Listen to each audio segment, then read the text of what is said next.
अनामिका को अपने पति नितिन के धोखे और अपनी सौतन रोशनी के बारे में ससुराल में आते ही पता लगा, जिसके बाद उसने अपनी सास उषा के सामने ही अपने पति को थप्पड़ मारते हुए कहा, अगर आपकी जिंदगी में इसकी जैसी वाहियात औरत पहले से ही थी तो तुमने मुझसे शादी क्यों की? मुझे माफ कर दो अनामिका, मैं रोशनी से प्यार करता था लेकिन शादी नहीं कर सकता था, क्योंकि रोशनी के माता पिता ने इसका रिश्ता एक बड़े से घर में कर दिया था, जिसके बाद हमने ये डिसाइड किया कि मैं और ये शादी तो करेंगे लेकिन हमारा ये रिश्ता यूं ही चलता रहेगा। और अब तुम भी कुछ नहीं कर सकती, क्योंकि मैं नितिन से प्यार करती हूँ और तुम्हारी सौतन हूँ। ये तुम कभी साबित नहीं कर पाओगी, क्योंकि मेरी तो शादी होने वाली है। कोई यकीन ही नहीं करेगा कि एक लड़की जिसकी शादी होने वाली है वो किसी शादीशुदा इंसान से प्यार करती होगी। तुम जैसी लड़कियां कभी खुश नहीं रहती।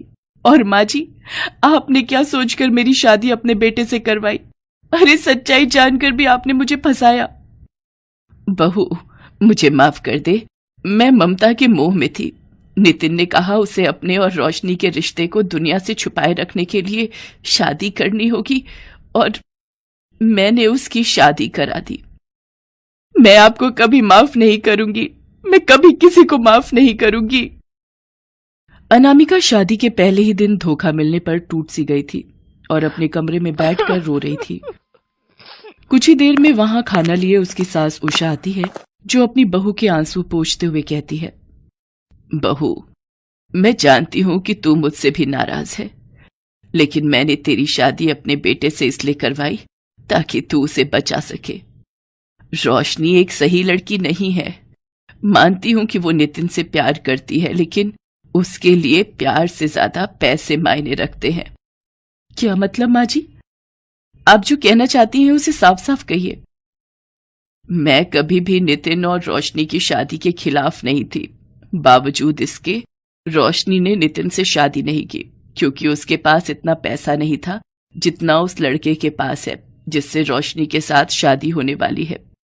और रोशनी बस नितिन को जरूरत बनाकर रखना चाहती है, ताकि शादी के बाद उसे प्यार की जरूरत हो तो वो नितिन के पास आ सके।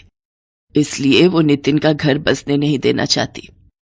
तभी तो तुम्हारे आते ही उसने तुम्हें सच बता दिया कि वो तुम्हारी सौतन है। ऐसा है तो माँ जी, नितिन जी को उसकी असलियत बताओ। आखिर वो एक ऐसी लड़की के साथ क्यों है? नितिन की आंखों पर प्यार की पट्टी बंधी है, जिसे सिर्फ तू खोल सकती है। नितिन तुझसे प्यार नहीं करता, लेकिन उसको गिल्ट है कि उसने तुमसे शादी करके तुम्हारी जिंदगी बर्बाद कर दी। ऐसा है तो अब मैं नितिन की पत्नी हूं और मुझे मेरा हक लेने से कोई नहीं रोक सकता। अनामिका अपने पति को सौतन की सच्चाई दिखाने के लिए तैयार हो जाती है। तो वही रोशनी नितिन पर अपना हक जताते हुए शादी के अगले दिन सुबह सुबह कुछ मीठा बनाकर लाती है और नाश्ते की टेबल पर बैठे नितिन को परोसने लगती है। इतने में वहां अनामिका आकर अपना बनाया हलवा भी देकर नितिन से कहती है, नितिन, ये खाइए, ये हलवा मैंने बनाया है अपनी पहली रसोई में। और वैसे भी देखिए, आप मुझसे प्यार नहीं करते, लेकिन इस घर की बहू होने की खातिर हक तो मुझे ही मिलेंगे ना कि मेरी सौतन को। हाँ अनामिका जी, आपको मेरे प्यार के अलावा इस घर में सब कुछ मिलेगा, क्योंकि मेरा प्यार सिर्फ रोशनी के लिए है। सुबह होते ही तुम अचानक नितिन की पत्नी कैसे बन गई? कल तक तो तुम्हें यह सब मंजूर नहीं था। अब जो हुआ है उसे स्वीकारने के सिवाय मेरे पास अब कोई रास्ता भी नहीं है। वैसे भी तुम कुछ ही दिनों में शादी करके चली जाओगी, तो मुझे मेरे पति का ख्याल तो रखना ही है। अनामिका की ये बात सुनकर रोशनी गुस्से में आ जाती है और उसको कहीं न कहीं लगता है कि उसकी शादी के बाद नितिन को अनामिका अपना न बना ले, जिसके चलते वो उस वक्त वहां से चली जाती है और घर के बाहर जाकर अपनी एक फ्रेंड को कॉल करके बोलती है, सुन नेहा, तू मेरी और नितिन की 2 टिकट्स बुक कर दे मेरी शादी के 2 दिन बाद की, क्योंकि मेरा पति 2 दिन किसी काम के लिए किसी वजह से बाहर जाएगा और उस टाइम मैं नितिन के साथ हनीमून मनाऊंगी, क्योंकि मैं उसको किसी भी हालत में अनामिका के पास जाने नहीं देना चाहती। वो मेरा है, मैं भले ही किसी और की हो जाऊं, लेकिन वो सिर्फ मेरा ही रहेगा, हमेशा मेरा गुलाम बनकर। मैं उसे कभी शादी तो नहीं करने दूंगी, लेकिन मैं उसे किसी और का होने भी नहीं दे सकती। इतना बोलकर रोशनी गुस्से में अपने घर चली जाती है। अब रोशनी की शादी की तैयारी शुरू होती है और नितिन अनामिका को उसकी शादी के हर फंक्शन में लेकर जाता है। जहां एक दिन जब रोशनी की हल्दी की रस्म थी तो अनामिका वहां जाकर उसको हल्दी लगाकर धीरे से उसके कान के पास कहती है, मैंने सुना है तुम्हारी बारात इस शहर की सबसे बड़ी बारात होगी। बहुत बड़े घर का बेटा है जिससे मेरी सौतन की शादी हो रही है। चलो तो तुम्हारी बारात में सबसे आगे नाचूंगी मैं। आखिर मेरी सौतन की बारात आएगी, नाचना तो बनता है। तुम अपनी औकात से ज्यादा ही तेज बनने की कोशिश नहीं कर रही हो? याद रखना, कुछ भी कर लो, नितिन और मैं कभी अलग नहीं होंगे, क्योंकि वो मुझसे बेइंतहा प्यार करता है। वो तो देखते हैं मेरी प्यारी सौतन। अनामिका रोशनी के मन में डर बनाकर वहां से घर चली आती है। घर आते ही उषा अनामिका के हाथ में लिफाफा देते हुए कहती है, ये ले बहू, जो तूने मंगवाया था वो आ गया, लेकिन तू बता आखिर तू करने क्या वाली है? बस माँ जी, मेरे सौतन की बारात का इंतजार करो, सब कुछ उसकी बारात में होगा। अगले दिन रोशनी की मेहंदी का फंक्शन था। वो मेहंदी में अपने होने वाले पति रॉबिन की जगह नितिन का नाम लिखवाने लगती है। तभी अनामिका जानबूझकर उसकी मेहंदी खराब करते हुए कहती है, माफ करना, गलती से हो गया। वो क्या है ना, नाम मेरे पति का था तो तुम्हारी कलाई पर रहना नहीं चाहता होगा। तुम आग से खेल रही हो।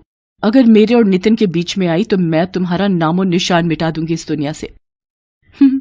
कल तुम्हारी बारात आएगी, तब देखते हैं किसका नामो निशान मिटता है।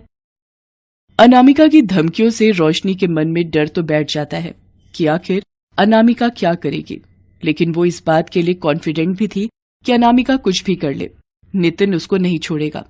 और एक बार शादी हो जाए तो उसके पास पैसा भी होगा और प्यार भी। लेकिन जब अगले दिन नितिन और अनामिका रोशनी की शादी के लिए तैयार होते हैं तो अनामिका को बड़े चाव से तैयार होता देखकर नितिन कहता है, अनामिका, सच में तुमने अपनी सौतन को अपना लिया। मुझे यकीन नहीं हो रहा है कि मेरी पत्नी इतनी समझदार है, वरना मुझे हमेशा गिल्ट रहता कि मैंने अपने प्यार को बचाए रखने के लिए एक लड़की की जिंदगी बर्बाद कर दी। अरे कोई नहीं नितिन जी, ना मैं अपनी जिंदगी बर्बाद होने दूंगी ना आपकी। क्या मतलब?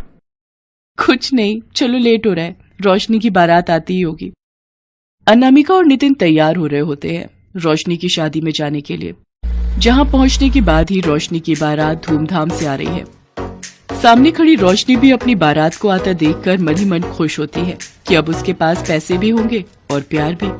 लेकिन तभी दरवाजे पर आई बारात को रोकते हुए अनामिका सबसे कहती है, बारात के अंदर आने से पहले मेरे पास कुछ है आप सबके लिए। आज हमारी प्यारी रोशनी की शादी है तो उसको मेरी तरफ से एक तोहफा। डीजे वाले भैया, वो वीडियो चला दीजिए जरा। अनामिका के कहने पर वहां डीजे वाला मौजूद बड़ी स्क्रीन पर वीडियो चलाता है, जिसमें रोशनी नितिन को अपने गुलाम की तरह रखने की बात कहती है। साथ ही अपने होने वाले पति से पैसे के लिए शादी कर रही है, ये बात भी कबूल करती है। ये सब देखने के बाद रोशनी का होने वाला पति रॉबिन उससे कहता है, ये सच नहीं है, ये झूठा वीडियो है। वीडियो झूठ है तो ये लो, तुम्हारे और नितिन के रिश्ते का और सच दिखाती हूँ। अनामिका नितिन और रोशनी की बहुत सारी फोटोज रोशनी के मुंह पर उछालती है, जिसके बाद वहां मौजूद सभी लोग वो फोटोज देखकर रोशनी के बारे में बहुत कुछ बोलते हैं। ये देखकर रोशनी नितिन के पास जाकर कहती है, नितिन ये सब सच नहीं है, मैं तुमसे प्यार करती हूँ, ये जानते हो ना तुम। रोशनी, तुमने मुझे कहा था कि तुम्हारे माँ बाप ने तुम्हें मारने की धमकी दी थी, इसलिए तुम ये शादी कर रही हो। मुझे तो कभी ये लगा ही नहीं कि तुम्हें मेरे प्यार के अलावा पैसों की भी जरूरत है और मैं बस तुम्हारा एक गुलाम हूँ। तुम्हारे चक्कर में मैंने अनामिका को धोखा दिया, लेकिन आज तुमने मेरे प्यार को शर्मिंदा कर दिया। अब मुझे अपनी शक्ल कभी मत दिखाना। रोशनी की बारात ही उसके और नितिन के रिश्ते का अंत बन जाती है, जिसके बाद ना तो उसकी शादी रॉबिन से होती है और ना ही नितिन उसको अपनाता है। साथ ही नितिन रोशनी के झूठे प्यार से निकलकर अनामिका के साथ अपनी शादीशुदा जिंदगी बसर करता है।